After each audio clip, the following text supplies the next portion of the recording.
Assalamualaikum warahmatullahi wabarakatuh. Pada hari ini, Arsyan akan menjelaskan tentang harakatul muqaddarah, yaitu harakat yang ditakdirkan bagian yang pertama, yaitu ditakdirkan harakat yang tiga, yaitu semua harakat, yaitu fathah, kasrah, dan dhammah pada isim yang pertama, yaitu pada isim yang diidhafahkan kepada ya mutakallim. Contohnya jaa abi. Jaa adalah fi'il, abi adalah fa'il, dan ya adalah ya mutakallim. Ini disebut ya mutakallim.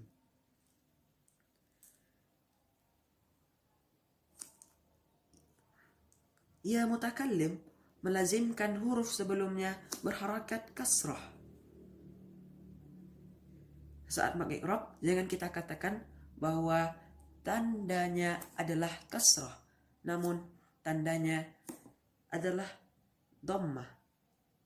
Mengapa? Ini kan adalah isim mufrad. Isim mufrad apabila dia menjadi fa'il, maka dia harus marfu. Tanda rafa isim mufrad adalah dhammah. Di manakah dhammahnya? Dhammahnya ditakdirkan ala ma qabla al-ya'i, ditakdirkan pada huruf sebelum ya. Jadi seharusnya di sini ada dhammah, namun dhammah tersebut ditakdirkan karena adanya ya mutakallim, karena diidhafahkan kepada ya mutakallim. Jadi abu adalah mudhaf dan ya mutakallim adalah mudhafun ilaih. Karena ya mutakallim ini, maka dhammahnya disembunyikan dan harakat ba menjadi kasrah karena ya mutakallim mewajibkan huruf sebelumnya berharakat kasrah. Kemudian kita masuk contoh yang kedua, yaitu ra'aitu ummi. Ra'aitu ummi. Ra'aitu adalah fi'il dan fa'il, dan ummi adalah maf'ul bihnya.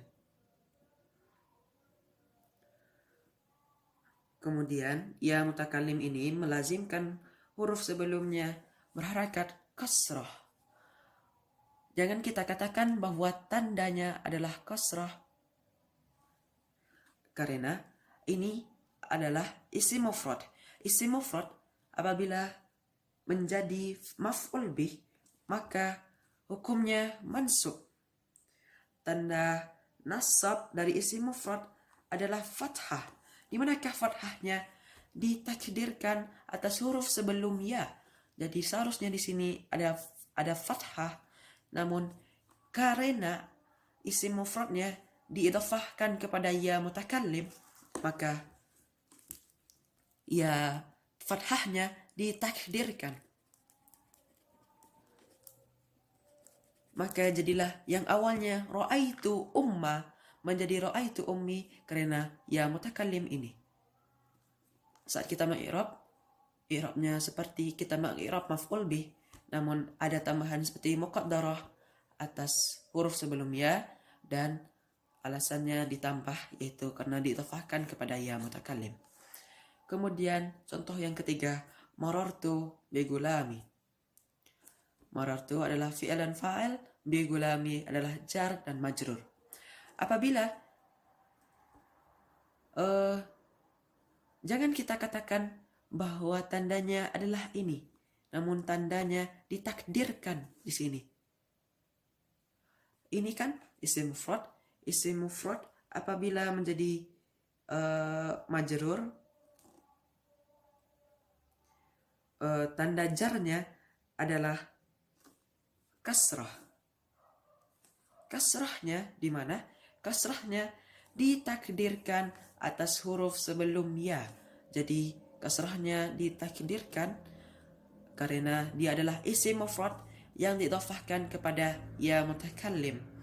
Jadi karena ini ditakdirkan atau disembunyikan, maka huruf sebelumnya berubah menjadi kasrah karena ya mutakallim melazimkan huruf sebelumnya berharakat kasrah.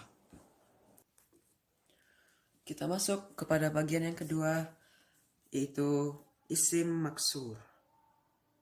Isim maksur adalah isim yang akhirnya adalah alif lazimah. Contohnya seperti qoma Musa. Tidak boleh kita membacanya qoma Musu. Karena sesungguhnya ini adalah alif yang berumah ya. Ini alif yang berumah ya. Apa tanda dia alif? Yang pertama, harakat sebelumnya adalah fathah. Kemudian tanda yang kedua, tidak ada titik. Tidak ada titiknya. Maka ini adalah alif. Kemudian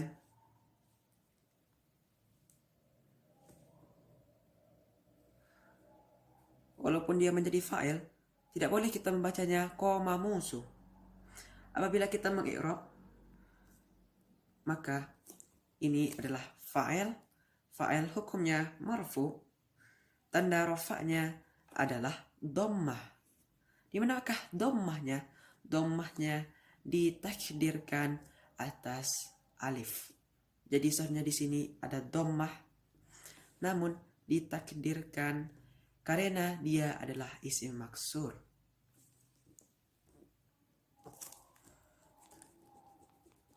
Jadi tidak boleh kita membacanya qoma musayu atau seperti itu karena dhammahnya ditakdirkan. Kemudian contoh yang ketiga, yaitu ini dia, ra'aitu Isa. Isa adalah maf'ul bih. Isa adalah maf'ul bih.